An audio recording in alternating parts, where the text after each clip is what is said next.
So Zach, good to see you, man. Thanks for joining me on this video for ClearCryptos. How you doing today? Good, man. Good. Getting close to the Ethereum merge, and maybe this is the start of a big rally here toward the back half of the year. A lot of people are at least starting that conversation.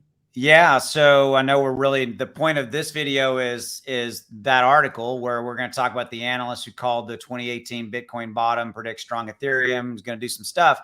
But what you just reminded me of was this: crypto market regains ground ahead of the key U.S. Jackson Hole meeting that's coming up in approximately, I think, 2 days, 3 days. Yep. This is the Federal Reserve,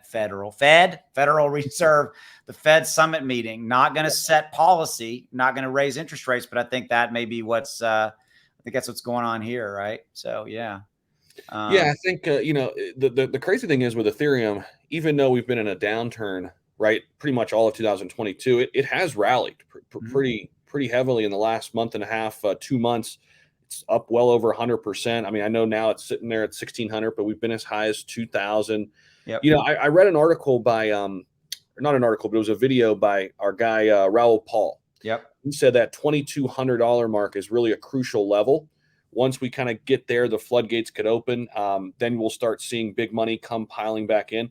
So it's going to be, interesting to watch if we get to that number before this big Ethereum merge, and if that kind of helps us catapult, back into that $2,500 range. Then all of a sudden, FOMO sets in, and we saw the same story last year. Yeah, so I'm gonna kind of take a contrarian view. I would love for that to happen, but I don't think that's going to happen because I think, well, number one, we've got the Federal Reserve summit meeting coming up in 2 or 3 days. Again, they're not raising rates; they're just setting. They're meeting. I believe we'll probably get some notes out of that meeting, which we know that's what happened last week. What kind of messed up the last week's market. But where I'm going with this is that I think we're going to see volatility.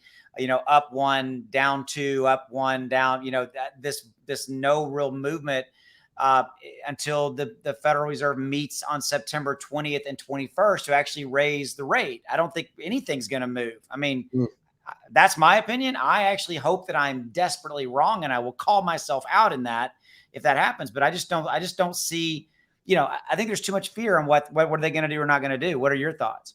That's an interesting point. And I mean, it's the merge is coming a week before, right? Right. So will we see like a big run up to the merge and then it start dialing back because the feds are going to come in and hike rates? But I'll play devil's advocate a little bit to your point there too, right? I think we know that they're going to continue to hike the rates. We know that inflation's still a problem, right? Yeah. I mean, it's gotten a little bit better, but we know it's still there.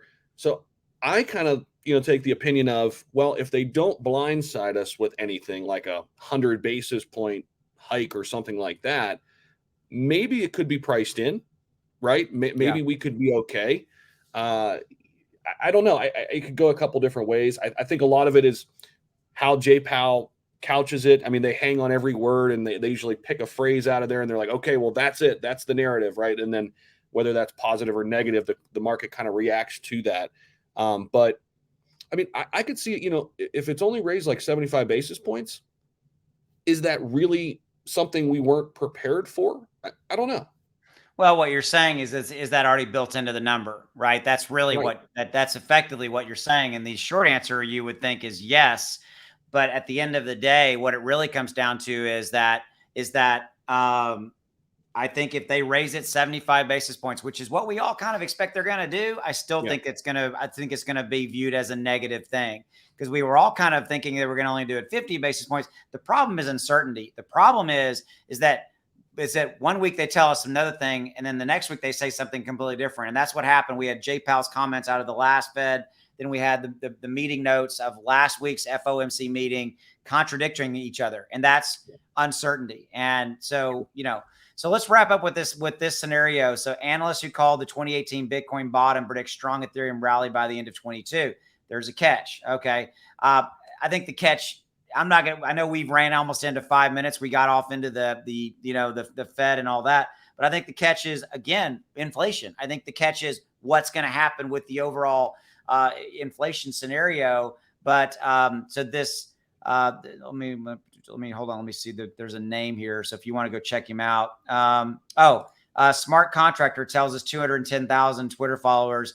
He sees Ethereum rallying nearly 70% in Q4, but he predicts rough days for the rest of Q3. Okay, I actually would tend to agree with that. Historically, Q4 is a pretty good year in crypto, pretty good quarter in crypto.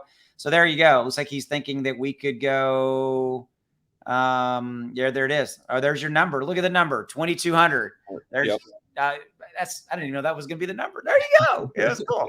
But that's what Ralph Paul was saying, right? Yeah. He was going through this big scenario of like that's kind of the number from a technical standpoint, but also the number that would kind of trigger VC money to really come rushing in. That would kind of give them an indication that, hey, we're out of the woods. We have hit bottom, and let's get back into crypto. And then, of course, we know what happens then, right? Yep. The retail money follows. But absolutely. It's just one perspective. I mean, but to your point, Austin, nothing has really fundamentally changed in terms of inflation, in terms of a war going on with Russia and Ukraine.